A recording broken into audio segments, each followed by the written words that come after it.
यदि विश्व का इतिहास तराजू के एक पलड़े में रखा जाए और भारत का इतिहास दूसरे पलड़े में रखा जाए तो भारत का पलड़ा भारी रहेगा। अगर भारत का इतिहास एक तरफ रखा जाए और दूसरे में राजस्थान का इतिहास रखा जाए तो राजस्थान का पलड़ा भारी होगा। यदि राजस्थान का इतिहास एक तरफ रखा जाए और मेवाड़ का इतिहास एक तरफ रखा जाए तो मेवाड़ का पलड़ा भारी हो जाएगा। दुख की बात यह है कि यद्यपि हम विश्व की सबसे पुरानी सभ्यता के वंशज हैं, पर हम स्वयं ही अपने शौर्य व आत्मसम्मान की इस परंपरा से अनभिज्ञ हैं। आज यदि हम जीवित हैं और सुखी हैं तो उसके पीछे हमारे महान पूर्वजों का विवेक और उनका बलिदान है, जिन्होंने भयंकर संघर्ष के समय में भी मन स्थिर रखा। आज से लगभग 500 वर्ष पहले जब भारत की जमीन पर कई राजाओं और रियासतों का वर्चस्व हुआ करता था, इन्हीं में से मेवाड़ एक प्रमुख रियासत हुआ करती थी। मैप में इसकी बात करें तो यह एक राजस्थान के दक्षिणी पूर्व छोर पर स्थित था। इसी मेवाड़ में रघुकुल वंशी महाराणा सांगा जी ने खानवा का युद्ध लड़ा। 80 घाव शरीर पर थे, फिर भी शत्रु को धूल चटाई थी। पन्ना दाह का अमर बलिदान इसी मेवाड़ से जुड़ा है। मीरा माता की भक्ति भी इसी मेवाड़ से जुड़ी है। इसी रघुकुल वंश में महाराणा उदय सिंह के यहाँ 9 मई 1540 को महाराणा उदय सिंह की बड़ी रानी जयवंताबाई ने एक पुत्र को जन्म दिया, जिनका नाम प्रताप रखा गया। प्रताप मेवाड़ के महाराणा उदय सिंह के ज्येष्ठ पुत्र और महाराणा सांगा के पौत्र थे। इनकी माता जयवंताबाई ने इनका लालन पालन कर इन्हें संस्कारित किया था। प्रताप हष्ट-पुष्ट और साहसी बालक थे। बाल्यकाल में ही उनकी माता ने अपने राजवंश, हिंदू धर्म और मेवाड़ की धरती के प्रति निष्ठावान रहने की शिक्षा दी थी। महारानी जयवंताबाई ने ही महाराणा प्रताप को 2 खड़ग रखने के लिए भी कहा था, क्योंकि वही राज्य के ध्वज को धारण करने वाले थे। महाराणा प्रताप के पिता उदय सिंह अपनी छोटी रानी भटियाणी रानी धीरबाई पर अनुरक्त थे। उदय सिंह के इन्हीं रानी भटियाणी से 2 पुत्र थे, जिनका नाम जगमाल और सगर था। उदय सिंह की आसक्ति का लाभ उठाकर भटियाणी रानी अपनी योजना पर आरंभ से ही काम कर रही थी। महाराणा प्रताप अपनी जन्मस्थली कुंभलगढ़ से उदयपुर आए, तब उदय सिंह ने महाराणा प्रताप को वहां नहीं रहने दिया तथा उन्हें उनकी माताजी को चित्तौड़ दुर्ग के नीचे कुंवरपदा अर्थात राजकुमारी के निवास में रहने का आदेश दिया। महाराणा प्रताप अपने बचपन से ही बड़े उदार हृदय के व्यक्ति थे। उन्होंने भोजन पेटी की एक परंपरा आरंभ की। जो भी भोजन उनके लिए और उनकी माताजी के लिए दुर्ग से आता था, वे उसको अपनी रक्षा में लगे सैनिकों के साथ बैठकर ग्रहण करते थे। इस तरह का काम उनसे पहले किसी ने भी नहीं किया था। महाराणा प्रताप सुबह के समय में गुरुकुल जाते और वहाँ पर वेद विद्या आदि ग्रहण करते। उनके साथ अस्त्र शस्त्र चलाना, भाले आदि चलाना सीखते थे। शाम के समय में वे भीलों की नगरी में चले जाते थे। महाराणा प्रताप ने राजवंश और प्रजा के मध्य की सीमाओं को धुंधला कर दिया था। महाराणा प्रताप मेवाड़ के राजकुमार होकर बहुत सहजता से नितांत निर्धन और सामान्य प्रजाजनों के साथ खाना पीना, उठना बैठना रखने लगे। यह एक ऐसी घटना थी जो राजस्थान के सामंतवादी समाज में कभी न देखी गई न सुनी गई। भीलों के साथ रहने के कारण महाराणा प्रताप मेवाड़ की एकता को कई सोपानों पर ले गए। भीलों ने प्रेमवश उन्हें कीका कहना आरंभ कर दिया। भीलों ने महाराणा प्रताप को अरावली की संकीर्ण घाटियों में रहना और वनों में जीवन रक्षा करना सिखाया, जंगली पशुओं से आत्मरक्षा तथा इसी स्थिति में अपने और अन्य सभी के लिए भोजन व्यवस्था करना इत्यादि सभी बातें सिखाई। भीलों ने जीवन पर्यंत महाराणा प्रताप की सेना में महत्वपूर्ण भूमिका निभाई और महाराणा प्रताप तथा उनके वंशजों के साथ अपनी निष्ठा बनाए रखी। महाराणा प्रताप के जीवन के सबसे कठिन समय हल्दी घाटी के युद्ध से द्वेर के अभियान तक ये भील ही थे जिन्होंने मेवाड़ की सीमाओं की सुरक्षा का भार संभाला तथा मुगलों को इस पूरे काल में सीमाओं के समीप भी नहीं आने दिया। महाराणा प्रताप लंबी चौड़ी कद काठी वाले प्रभावशाली व्यक्तित्व और चुंबकीय आकर्षण वाली आभा से स्मर्द युवराज बने। सुंदर बड़ी आंखें, गोल चेहरे पर सुसज्जित भरी हुई राजपूती मूछें महाराणा प्रताप को सहज ही राजपुरुष की भंगिमा देती थी। उनकी लंबाई लगभग 7 फीट थी। उनके दोनों खड़क, उनका भाला 80 किलो का भाला, 70 किलो का कवच, 25 किलो तलवार, कुल वजन 208 किलो लेकर इस प्रकार का भार धारण करके युद्ध स्थल पर जाने के लिए न केवल दृढ़ इच्छा शक्ति वर्ण शक्तिशाली शरीर का होना भी आवश्यक है, जो उनके पास थे। उन्होंने छोटी सी उम्र में ही अफगानियों पर धावे बोलने शुरू कर दिए थे।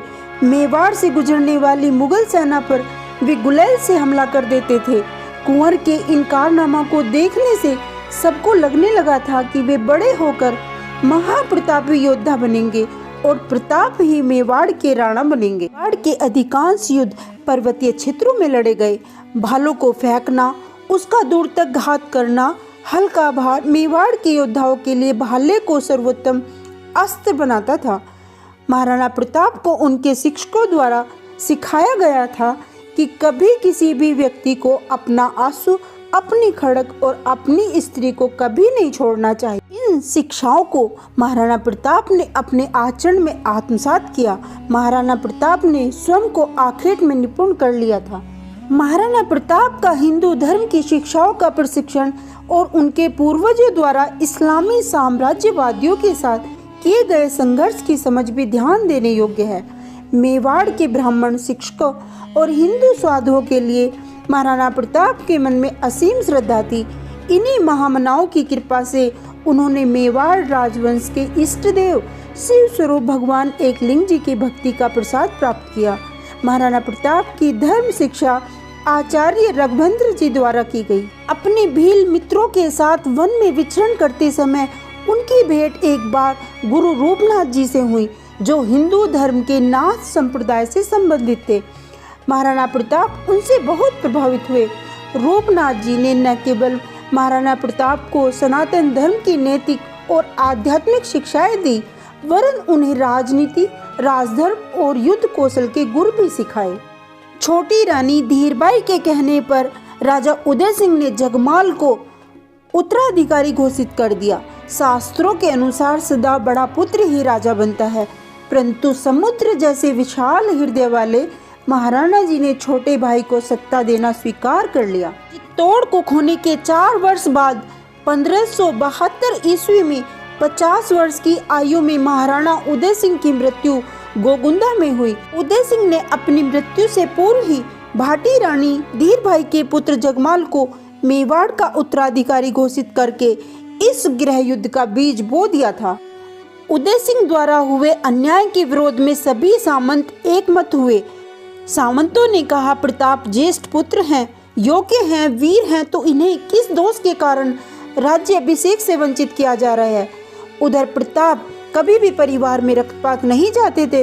उन्होंने इसे नियति का लेख माना। अपने प्रिय चितक पर बैठकर सुदूर सिंध में जाने के लिए काठी चढ़ा दी। तब सामंत उनके पास आए और उन्होंने बताया, सभी ने एक मत से उन्हें ही मेवाड़ का उत्तराधिकारी चुना है। महाराणा प्रताप अपने पिता की इच्छा का अपमान नहीं करना चाहते थे। वो बोले, दाजी राजशाह का आदेश है, जगमाल ही गद्दी पर बैठे। मैं उनके इस आदेश की अवहेलना नहीं कर सकता। मेवाड़ के सामंत बोले, अवहेलना आप नहीं, हम कर रहे हैं। जगमाल के राजा बनने से मेवाड़ का विनाश निश्चित है। भारी मन से महाराणा प्रताप ने स्वीकृति दे दी।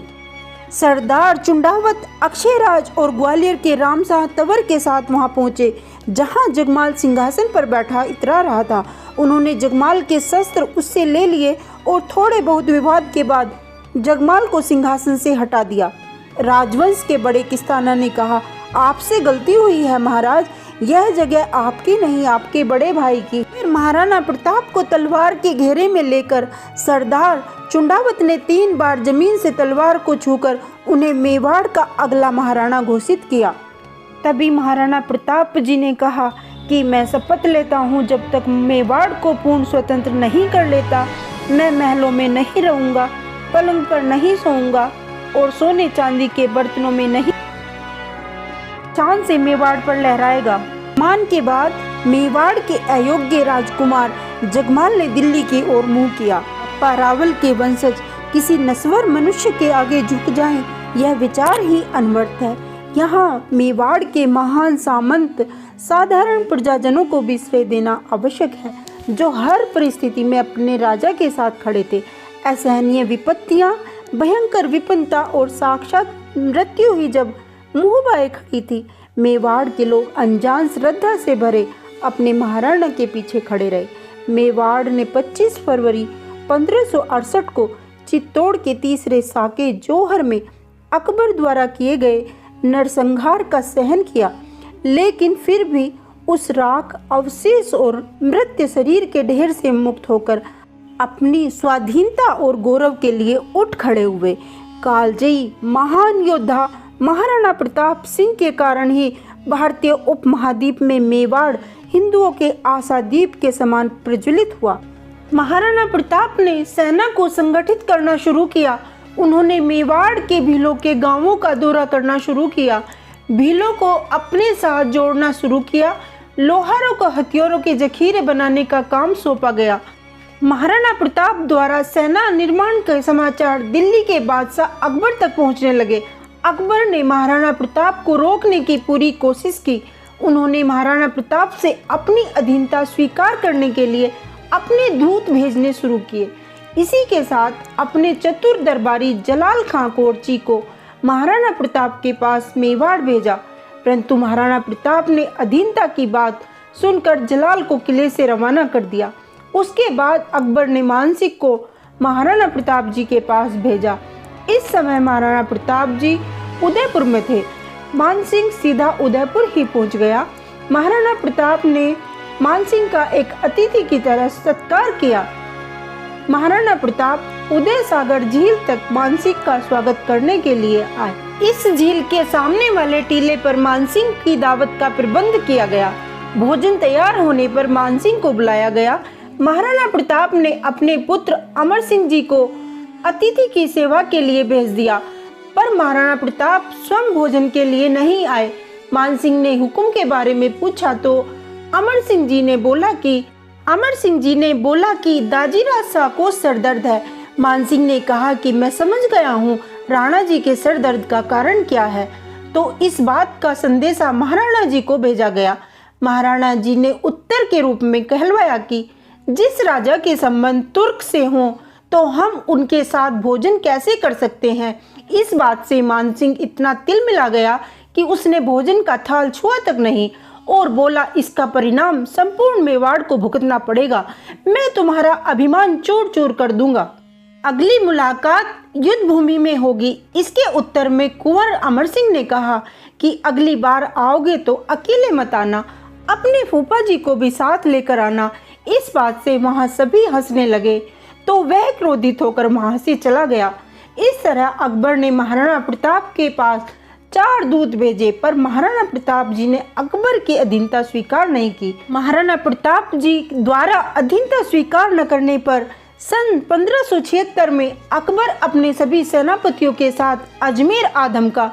यहाँ अकबर ने मान सिंह को 1 लाख की सेना का सेनापति घोषित किया। अप्रैल सन 1576 को मान सिंह विशाल फौज लेकर मेवाड़ विजय के लिए निकल पड़ा। 2 महीने चलने के बाद मान सिंह खमनोर नामक गांव में पहुंचा। महाराणा जी के सामंतों ने राणा जी को संदेश भिजवाया कि हुकुम मानसिंह खमनोर तक अपनी मुगल सेना लेकर पहुंच चुका है और मेवाड़ की तरफ बढ़ रहा है।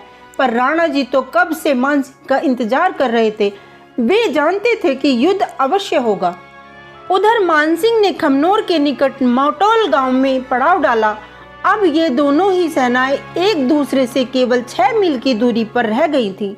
भील गुप्तचरों ने महाराणा प्रताप को सूचित किया कि मानसिंह मात्र 100 घुड़सवारों के साथ लोसिंग के निकट वन में भटक गया है और कुछ सलाहकारों ने मानसिंह को वहीं मारने की बात भी कही, लेकिन झाला बीदा ने इसका विरोध किया।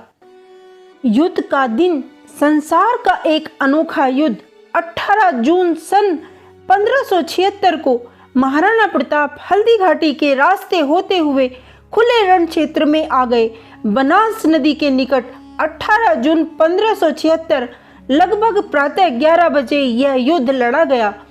बदायूं लिखता है, सर्वप्रथम महाराणा प्रताप सिंह हल्दी घाटी के मुहाने से अकेले निकलकर खुले में मुगल सेना के सामने आ खड़े हुए। कुछ क्षणों में हाकिम खां और भामाशाह उनके दोनों ओर आ गए।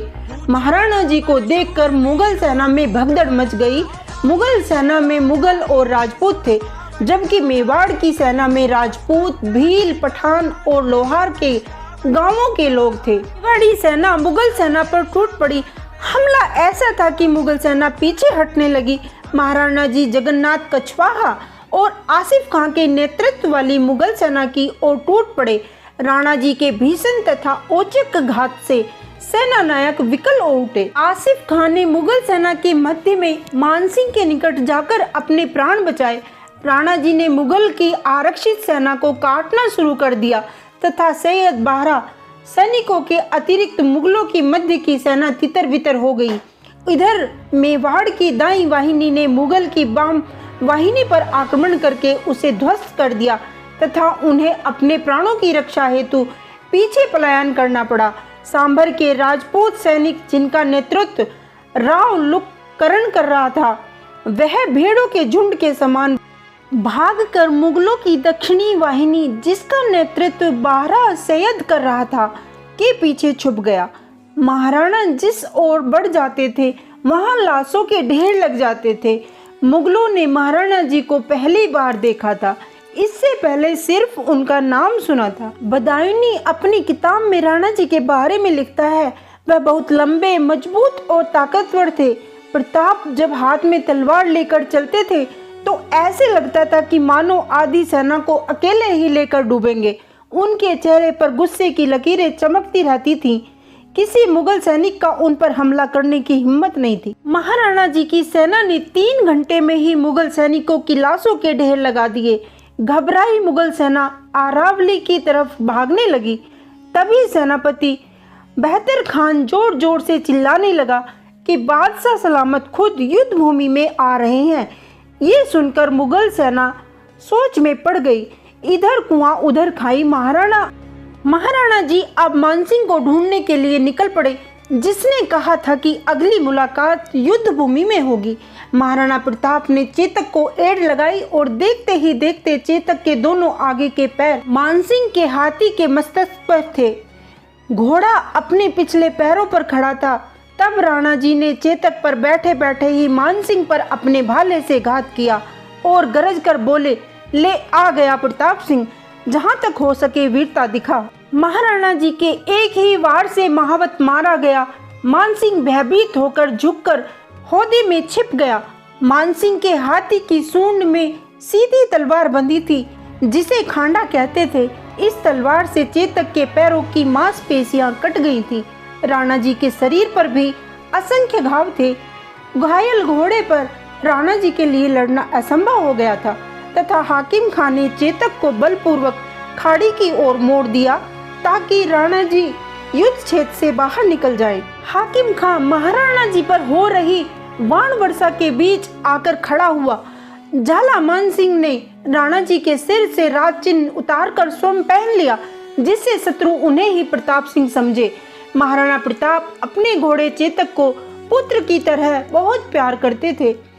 चेतक अपने स्वामी को लेकर 26 फीट गहरी खाई को पार कर बलीचा गांव में नीचे गिरकर चेतक घायल हो गया।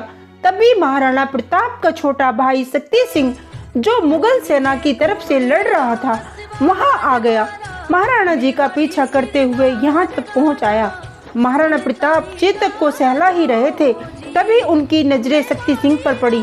तभी राणा जी ने कहा, सीना खुला मार वाला तुम गोद गुलामी टिकन लगे, भारत माँ से कह दूंगा तेरे पूत दामन में बिकन लगे। सिंह रोने लगा और भाई के पैरों में पड़ गया। इधर घाटी में भीषण युद्ध चल रहा था। इधर राणा पुंजा भील राजपूत सरदार भीषण टक्कर दे रहे थे। उधर मानसिंह ने मुगल सेना को वापस चलने का आदेश दिया। अकबर की मुगल सेना को मेवाड़ी सेना ने बुरी तरह धूल चटाई। मानसिंह और आसफ खां जब अकबर के दरबार में खाली हाथ उपस्थित हुए तो 3 महीने तक उनको दरबार में आने बंद कर दिया गया। उनकी सभी सेवाएं बंद कर दी गई, उनका वेतन रोक दिया गया। हल्दी घाटी के युद्ध के बाद महाराणा प्रताप कुंभलगढ़ आ गए। विनाशकारी युद्ध का पलड़ा राणा जी के पक्ष में ही था, पर इस समय तक उनका खजाना खाली हो चुका था। हल्दी घाटी के 4 महीने बाद ही अकबर ने कुंभलगढ़ पर आक्रमण करने के लिए शाहबाज को भेज दिया था। महाराणा जी ने किले को त्याग दिया। कुछ महीनों बाद राणा जी ने सेना तैयार की और कुंभलगढ़ को जीत लिया। किले को जीतने के बाद राणा जी ने आगे की रणनीति बनाने के लिए सभी सरदारों को बुलाया। सभी सरदारों ने हुक्म से कहा कि अब हमें सिंध की तरफ चलना चाहिए, जहां हम धन का प्रबंध करके एक विशाल सेना का निर्माण करेंगे और अकबर पर आक्रमण करेंगे। हल्दी घाटी के इस युद्ध से दिवेर के युद्ध की आधारशिला रखी गई। हल्दी घाटी का युद्ध मुगल आक्रांता अकबर के विरुद्ध संघर्ष का कीर्तिदायक प्रारंभ था, तो दिवेर का युद्ध उस संघर्ष की सफल व विजयदायिनी निष्पत्ति थी। भामाशाह ने 25 लाख स्थानीय मुद्राएं तथा 20,000 स्वर्ण मुद्राएं एकत्रित कर महाराणा प्रताप के चरणों में रख दी। हिंदू समाज क्या कभी भामाशाह तथा ताराचंद के उपकारों से उद्दीर्ण हो सकता है?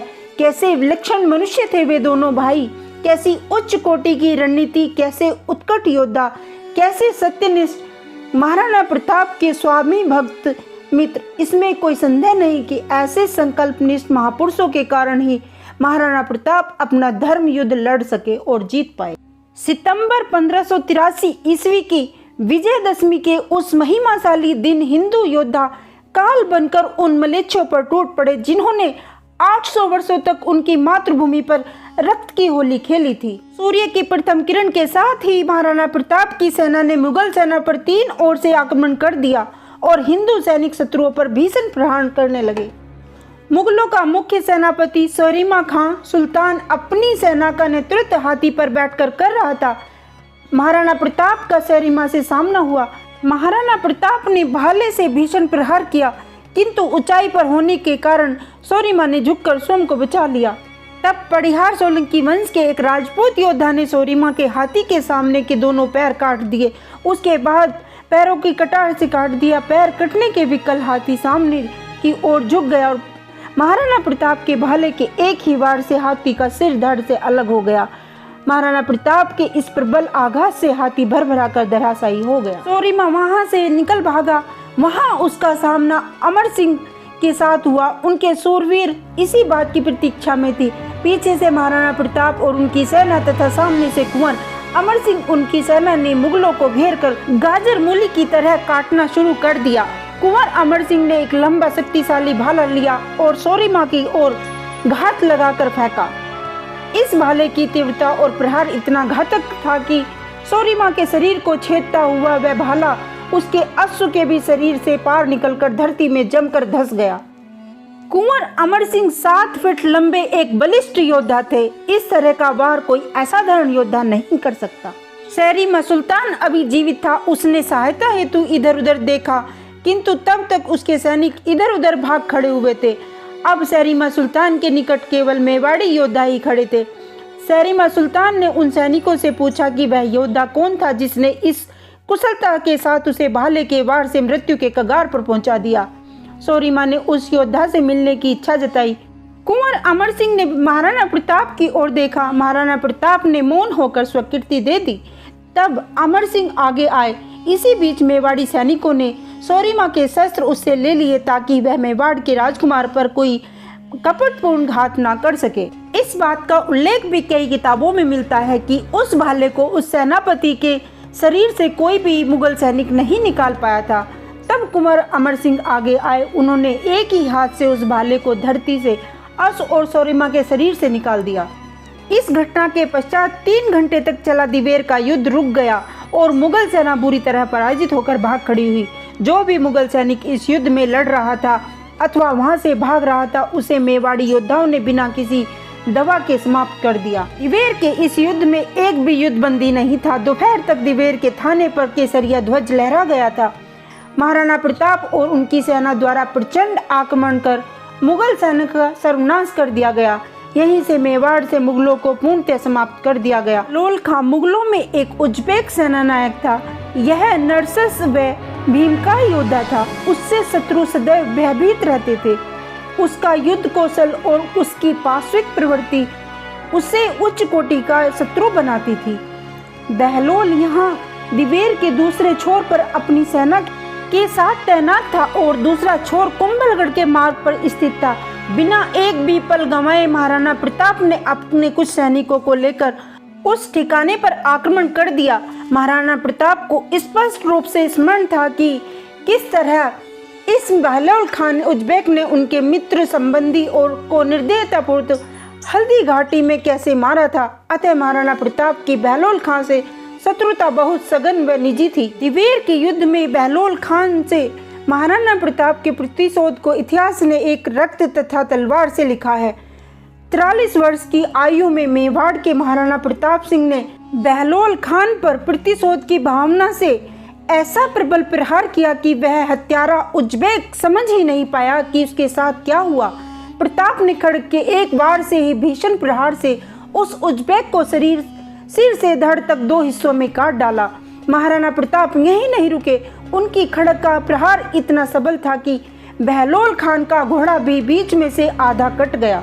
आसपास युद्धरत सैकड़ों मेवाड़ी व मुगल सैनिक इस अद्भुत दृश्य को देखकर हतप्रत रह गए। ऐसा प्रतीत होता था कि मानो इस्लामी विचारधारा के विरोधी सभी हिंदुओं का क्रोध महाराणा प्रताप के हाथों उस प्रचंड आघात में एकत्र होकर बहलोल खान पर गिर गया था। माता पद्मिनी का निशब्द होकर अग्नि को समर्पित हो जाना, रतन सिंह की कपटपूर्वक हत्या करना, महाराणा प्रताप के पितामह राणा सांगा के विरुद्ध खानवाम में षड्यंत्र रचना, उनकी हत्या, चित्तौड़ के तीसरे साके में हिंदुओं का नरसंहार, दशकों तक अरावली की पर्वत श्रृंखलाओं में वन वन भटकना, वह सब कुछ जो इस उपमहाद्वीप के हिंदुओं ने मुसलमानों की ओर से झेला था, उस पर अत्याचार का प्रत्युत्तर इस निर्णायक युद्ध में महाराणा प्रताप ने दे दिया। मुगलों को मेवाड़ से खदेड़ने के बाद महाराणा प्रताप अन्य हिंदू राजाओं की सहायता से धन और सेना भी एकत्रित कर रहे थे ताकि पहले चित्तौड़ और उसके पश्चात दिल्ली पर आक्रमण कर पाएं। किंतु इससे पहले ही आखेट के समय दुर्भाग्यवश महाराणा प्रताप को एक गंभीर चोट लगी, उनका देहावसान हो गया। राणा रासों में महाराणा प्रताप की इस कथा का प्रकरण इस प्रकार उल्लेखित है। महाराणा प्रताप अपनी सैया से उठे, उन्होंने गंगा जल से स्नान किया, उन्होंने अपने साथी और परिवार की ओर प्रेम पूर्वक देखा। वे अपने पुत्र अमर सिंह और पौत्र करण सिंह के साहस और कर्तव्य निष्ठा के प्रति आश्वस्त हो चुके थे। महाराणा प्रताप ने पद्मासन में बैठकर अपने ललाट की तीनों रेखाओं के मध्य ध्यान लगाकर भगवान विष्णु का स्मरण किया। उन्हें नीलवर्णी भगवान के साक्षात दर्शन हुए।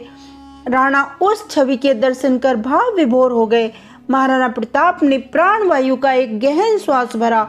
इस नश्वर संसार के सभी प्राणिक बंधनों से मुक्त होकर उस महायोगी की आत्मा श्री हरि के चरणों में लीन हो गई। जनवरी 1597 ईस्वी को 57 वर्ष की आयु में भारतवर्ष के सबसे महान हिंदू राजा महाराणा प्रताप सिंह, जिन्होंने अपनी मातृभूमि और धर्म की रक्षा के लिए उस समय के सबसे शक्तिशाली राक्षसी साम्राज्य से आमने सामने का युद्ध किया और धर्म व राष्ट्र को उन नराधर्म आक्रांताओं से बचाए रखा।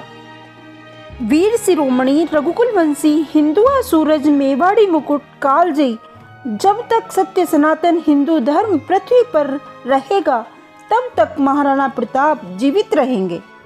महाराणा जी को पसंद करते हैं तो एक कमेंट करें और वीडियो अच्छा लगे तो लाइक सब्सक्राइब करना प्लीज़।